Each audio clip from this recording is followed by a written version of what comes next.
सर्वेभ्यो नमः।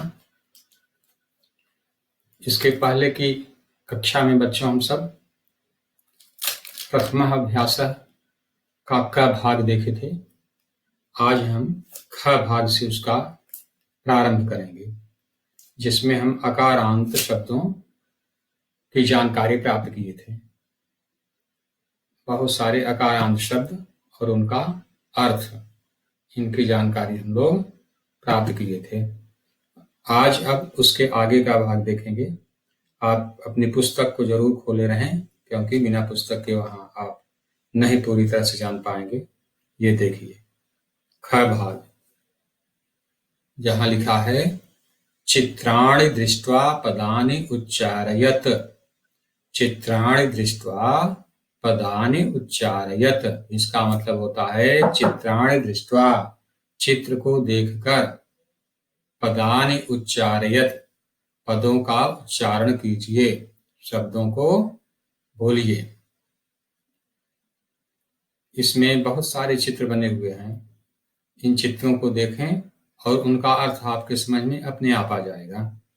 वैसे इधर देखें, लिखा है कृषकः, यहाँ पर देखेंगे लिखा है कृषकः, और इधर वृषभः, उसके बाद भल्लूकः, उसके बाद लिखा है मंडूकः, कपोतः, पर्यंकः, दूरभाषः, काकः, सौचिकः। ये शब्द दिए हैं और इनके चित्र भी दिए हैं। और इनका ध्यान देंगे, सब के अंत में अ है।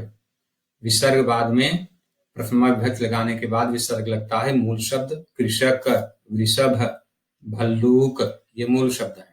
कृषकः तो प्रथमा विभक्ति का रूप है। कृषक मतलब होता है किसान, वृषभः बैल, भल्लूकः भालू, मंडूकः मेढक, कपोतः कबूतर, पर्यंकः पलंग, दूरभाषः दूरभाष टेलीफोन, काकः कौवा, सौचिकः दर्जी सिलाई करने वाला। फिर से देखें, कृषकः वृषभः बैल, भल्लूकः भालू, मंडूकः मेढक, कपोतः कबूतर, पर्यंकः पलंग, दूरभाषः टेलीफोन दूरभाष, काकः कौवा, सौचिकः दर्जी कपड़ा सिलने वाला, सिलाई करने वाला। ये शब्द देखें और बार बार पढ़ें, और आप इसका यह ध्यान रखें कि यह शब्द आपसे आने लगे कि इसका यह मतलब है। क्योंकि परीक्षा में कभी कभी चित्र बना दिया जाता है और हम पूछ लें कि चित्र देख करके कि इसका नाम बताइए संस्कृत में क्या कहते हैं, तो इसको देखकर हम कृषकः शब्द जान जाएं। बैल का चित्र है तो वृषभः लिख लें, भालूकः का शब्द है तो चित्र है तो भालूकः लिखते हैं, भालू का अगर चित्र बना है तो। इस तरह से अभ्यास करेंगे तो निश्चित रूप से एक दो बार में बन जाएगा। तो इसके लिए हमने यहाँ पर शब्दों को लिख भी दिया है, जिससे कि आपको अर्थ भी समझ में आ जाए। फिर से एक बार अर्थ के सहित यहाँ पर लिखा है मैंने, देखिए, कृषकः किसान, वृषभः बैल, भल्लूकः भालू, मंडूकः मेढक, कपोतः कबूतर, पर्यंकः पलंग, दूरभाषः दूरभाष, और काकः कौवा, सौचिकः दर्जी। इस तरह मैंने इनका शब्द यहाँ पर अर्थ जो है बता दिया कि इन शब्दों को यह कहते हैं, हमें पता होनी चाहिए। तो यह बहुत ही आसान अभ्यास है। तो केवल हमें चित्र देखना है और चित्र देख करके उनके उच्चारण करने हैं, और साथ ही साथ इन शब्दों का अर्थ भी जानना है कि इसको क्या कहते हैं। वृषभः कहेंगे तो क्या होगा, कपोतः कहेंगे तो क्या होगा। हम कहते हैं कि यह काकः है तो आपको समझ में आ जाएगा कौवा है। अगर कपोतः कहे कोई तो आप समझ जाए वो कबूतर है। तो इस तरह से इस भाषा के ये कुछ नए शब्द सीखने का अभ्यास करें, तो क्योंकि जितना ही शब्द आपके पास रहेंगे उतने ही आसानी से किसी भी भाषा को हम सीख सकते हैं। हमने आपको बताया था जैसे बालक कहा था, बालक क में अ है, क में अ है तो क बन गया, ग में है तो ग बन गया। इस तरह का अभ्यास यहाँ दूसरे प्रश्न में दिया गया है। अब यह बिना हम अच्छी तरह से समझे नहीं कर पाएंगे। इसमें दूसरे के क्रम देखें, नोट करें, ध्यान से देखेंगे। लिखा है वर्ण संयोजनेन पदम लिखत। वर्ण संयोजन से पद लिखिए। वर्ण मतलब ये जो अलग अलग अक्षर लिखे गए जैसे च, श, न, ये एक एक वर्ण है। वर्ण दो तरह के, स्वर और व्यंजन, इंग्लिश में जैसे वोवेल और कॉन्सोनेंट कहते हैं। तो अ, आ, ई, उ, री, री, ए, आई, ओ ये स्वर होते हैं, और क से लेकर ह तक ये व्यंजन होते हैं। छ, त्र और ज्ञ ये तीनों मिले हुए व्यंजन हैं, इनको संयुक्त कहते हैं। दो दो व्यंजन इनमें मिले हुए हैं। तो इस तरह से अब अलग अलग यहाँ पर वर्ण लिखे हुए हैं, उनको हमें मिला करके शब्द बना करके लिखना है।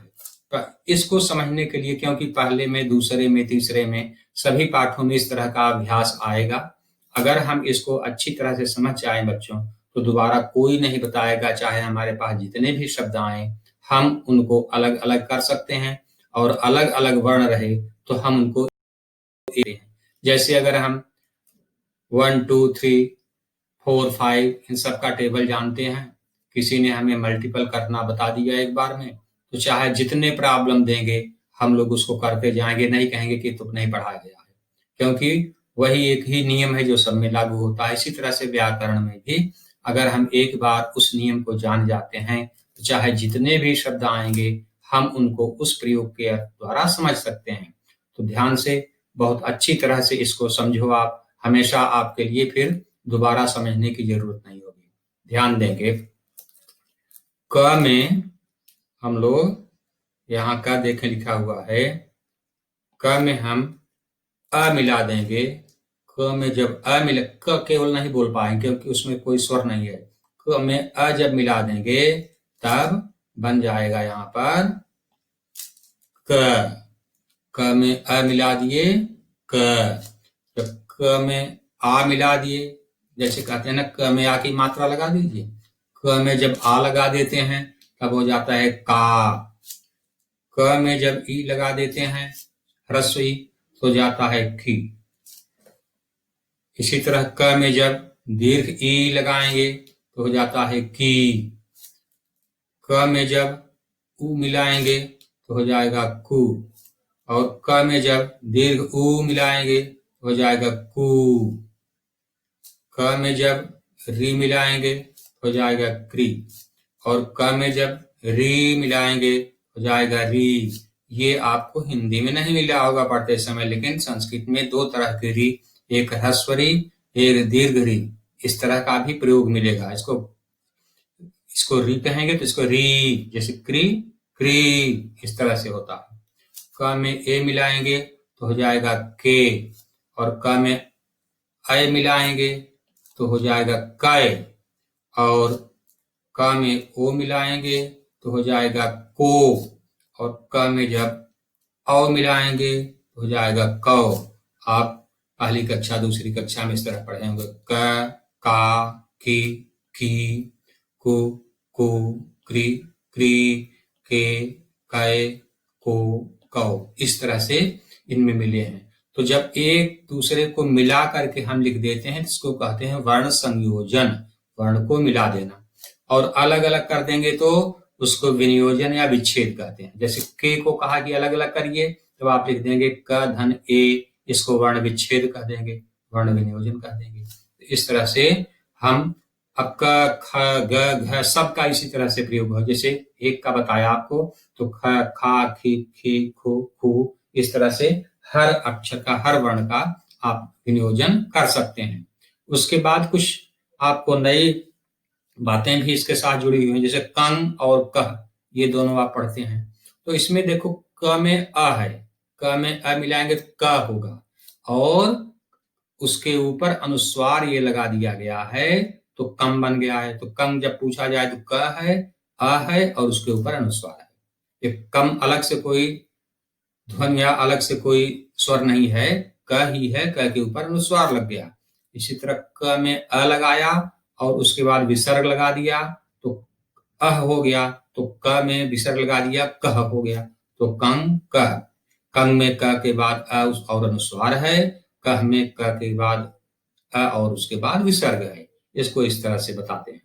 और ये 3 अक्षर में 3 वर्ण मैंने बताया था, संयुक्त व्यंजन 3 व्यंजन जो अलग से लिखे जाते हैं। य, र, ल, व, श, श, स, ह। इसके बाद है क्ष, त्र और ज्ञ। ये 3 अलग वर्ण हैं। इनके विषय में अच्छे से समझ लेंगे, नहीं तो ये गलत कर देते हैं, समझ नहीं आता है तो। यहाँ देखें, क और मूर्धन्य श मिलकर के क्ष बनते हैं।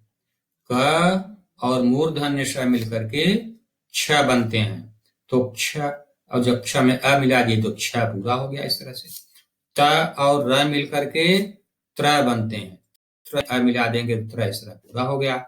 इसी तरह से ज्ञ में 2 वर्ण मिले हुए हैं, ज और य, च, छ, ज, झ, य। तो ज और य 2 वर्ण मिलकर के ज्ञ बनते हैं। इसमें ज्ञ में अ मिला दिए तो पूरा इस तरह से ज्ञ बन जाता है। तो ये क्ष, त्र, ज्ञ, ये तीनों वर्ण संयुक्त व्यंजन हैं और ये 2-2 वर्णों से मिल करके बने हैं। तो इतना अगर हमको ज्ञान है तो कोई भी अक्षर या कोई भी शब्द अगर हमें मिलेगा, इसको आप अलग से लिखिए और बताइए तो बड़ी आसानी से हम इसको बता लेंगे। इतना ही ज्ञान की जरूरत है वर्ण विनियोजन और वर्ण संयोजन में। तो हम देखते हैं कि किस तरह से हम इसका शुरुआत करते हैं। देखिए, अभ्यास ही आपका दिखा रहा हूं। यहाँ पर देखें ध्यान से, क्वेश्चन 2 का क यहाँ पर दिया गया है, वर्ण संयोजनेन पदम लिखत। वर्ण संयोजन करके पद लिखिए।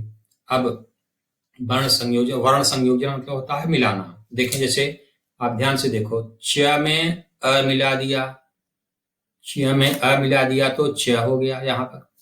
फिर श में अ मिला दिया तो श पूरा हो गया यहाँ पर। क में अ और विसर्ग मिला दिया तो यहाँ क में अ मिल गया, कह हो गया।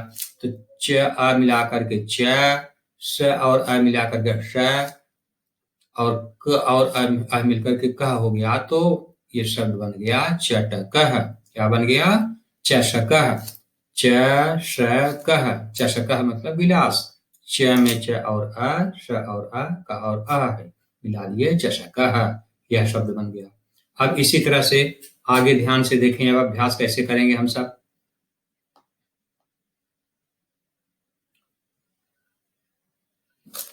ये देखें, अब स और औ, ये देखें, स किस तरह से हम करेंगे। स रहेगा, उसमें हम लोग औ की मात्रा लगा देंगे।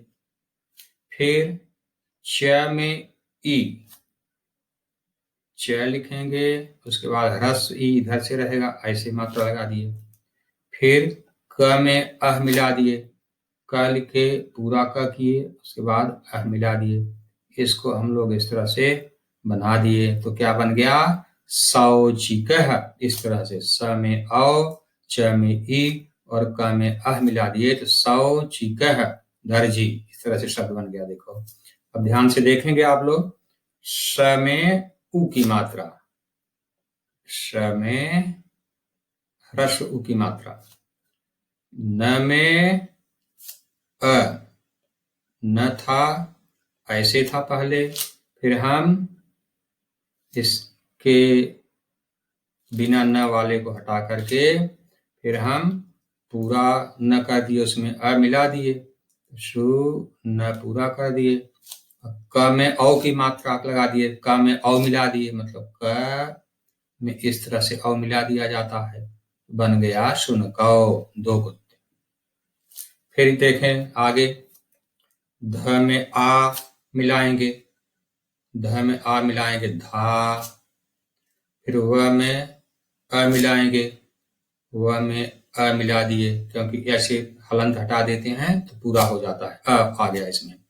और त में अह मिला दिए, त हलंत हटाए, उसके बाद उसमें अह लगा दिए, बन गया धावतः, द्विवचन में दौड़ते हैं।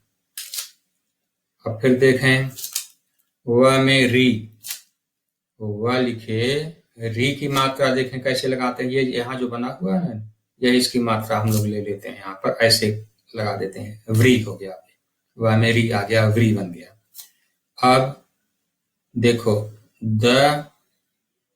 द में किसकी मात्रा लगाएंगे, कहा द में तो कुछ नहीं है, किसी की मात्रा नहीं मिलाना है, बल्कि द में क्या मिला देंगे, बिना मात्रा के आगे ध मिला देंगे। इस तरह से द में हम ध बना देंगे और ध में फिर आ की मात्रा लगाएंगे और फिर विसर्ग लगा देंगे, वृद्धा। इस तरह से लिख देंगे वृद्धा। अब कहीं कहीं प्रिंटिंग की मुश्किल आती है तो लोग इस तरह से भी आजकल वृद्धा लिख देते हैं, हलंत करके ही, लेकिन इस तरह से लिखना है, वृद्धा।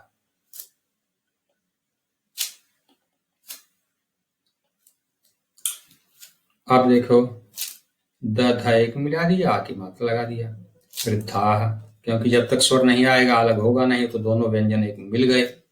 अब ग में आ मिला दिया, ग में आ, गा, मुंह से बोलेंगे बहुत आसानी से बनेगा। य में अ, य, उसके बाद न। अब न में कोई भी स्वर नहीं आ रहा है, त आ रहा है सीधे। अब न और त को एक में कैसे मिलाया जाता है, ऐसे न और त मिला दिए। अब त तो मिला दिए, त में अभी ऐसे निशान लगा है, लेकिन इसके बाद स्वर है तो ये निशान हट करके ई की मात्रा लगेगी।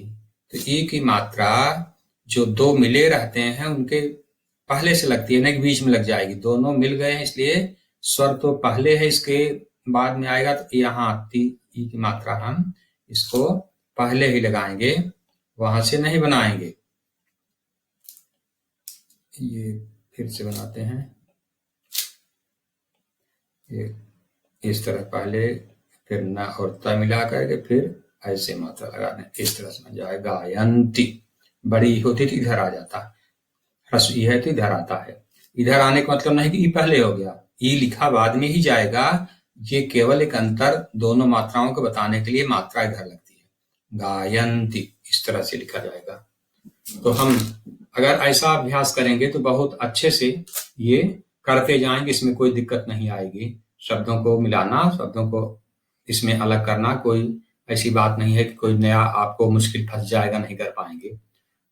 और कहीं पर दिक्कत आए इनको बनाने में तो जरूर इसको मुझे बताएंगे, व्हाट्सएप से बता दें या फोन करके बता दें, हम आपको जरूर इसके विषय में और अच्छे से समझा देंगे। वैसे मेरे समझ से इतना धीरे धीरे मैं समझाने की कोशिश कर रहा हूं कि आप एक एक अक्षर आसानी से समझते जाएं, कहीं कोई दिक्कत ना हो। अभी आपको मैंने बताया कि ये अक्षरों को कैसे मिलाकर लिखते हैं, लेकिन अब है उसका उल्टा कार्य। मिले हुए अक्षर हैं, उनको हम कैसे अलग करके लिखेंगे, यह काम आएगा। मिले हुए अक्षर हैं, हम उनको अलग करके कैसे लिखेंगे, ध्यान से देखें अब इसको कैसे हम कार्य करेंगे। उदाहरण पहले देख लें, यहां पर दिया गया है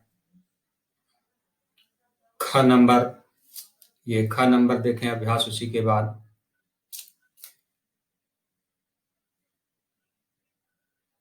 लिखा है, पदानाम वर्ण विच्छेदम प्रदर्शयत।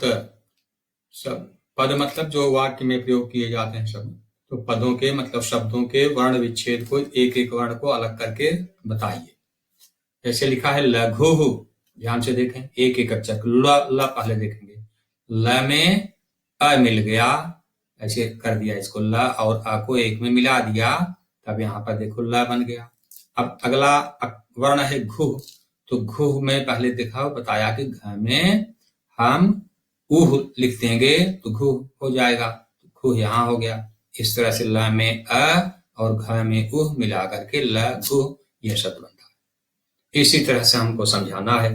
अभी देखें, अभ्यास करें धीरे धीरे। अगर आप अपने पास कापी या कागज पेंसिल पेन कुछ रखे हैं तो इनको देखते चलेंगे, लिखते चलेंगे तो आपके समझ में आसानी से आता जाएगा। अब देखें यहाँ पर वर्णानाम वर्ण प्रदर्शनम वर्ण विच्छेदम प्रदर्शित, इसी तरह अपने को कॉपी में लिखना है इसको और कॉपी में लिख करके फिर बनाना है। जैसे मैंने लिखा है देखो सीव्यति, इस तरह से सीव्यति शब्द पहले लिखा है, इसका हम लोग बनाएंगे। देखें, ध्यान से देखें, सी में ये एक मिनट, सीव्यति